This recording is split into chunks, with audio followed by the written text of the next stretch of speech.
பிரியமான கர்த்தருடைய பிள்ளைகளை இப்பொழுது வயல் அடைந்த ப்ரோக்ராமின் மூலமாக உங்களை சந்திப்பதில் நான் பெருமகிழ்ச்சி அடைகிறேன்.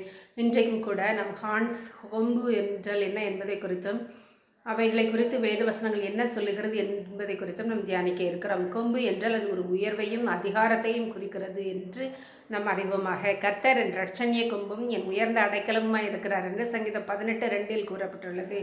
கர்த்தரே இரட்சணிய கொம்பாய் இருக்கிறார் என்று நாம் அறிகிறோம். மட்டுமல்ல, துன்மார்க்கருடைய கொம்புகளை எல்லாம் வெட்டி போடுவேன், நீதிமான்களுடைய கொம்புகளோ உயர்த்தப்படும் என்று சங்கீதம் 75:10 கூறப்பட்டுள்ளது.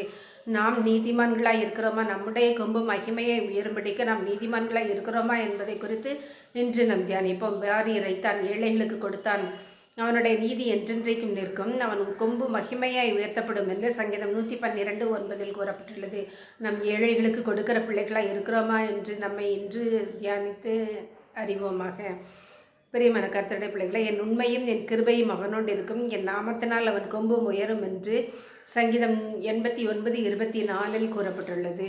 மட்டுமல்ல, அவர் தமது பரிசுத்தவான்கள் யாவருக்கும் தம்மை சேர்ந்த ஜனமாகி இஸ்ரவேல் புத்திரருக்கும் கொண்டாட்டமாக தம்முடைய ஜனத்திற்கு ஒரு கொம்பை உயர்த்தினார், அல்லேலூயா என்று சங்கீதம் 148:14 கூறப்பட்டுள்ளது. தம்முடைய ஜனத்திற்கு ஒரு கொம்பை உயர்த்தினார் என்று சொல்லப்பட்டிருக்கிறது. இதில் இயேசு கிறிஸ்துவை குறித்து சொல்லப்பட்டிருக்கிறது என்று நாம் அறிவோமாக. பிரியமான கர்த்தருடைய பிள்ளைகளை, நம்முடைய கொம்பு எப்படிப்பட்டதாக இருக்கிறது என்று இன்று தியானித்து அறிவோம். நாம் ஜெபிப்போமா?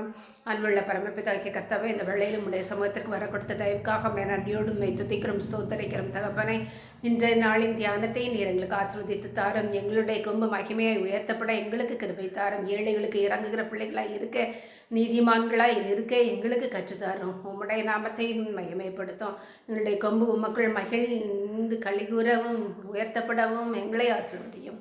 இயேசுவின் நாமத்தில் ஜெபிக்கிறேன் நல்ல பிதாவே, ஆமென்.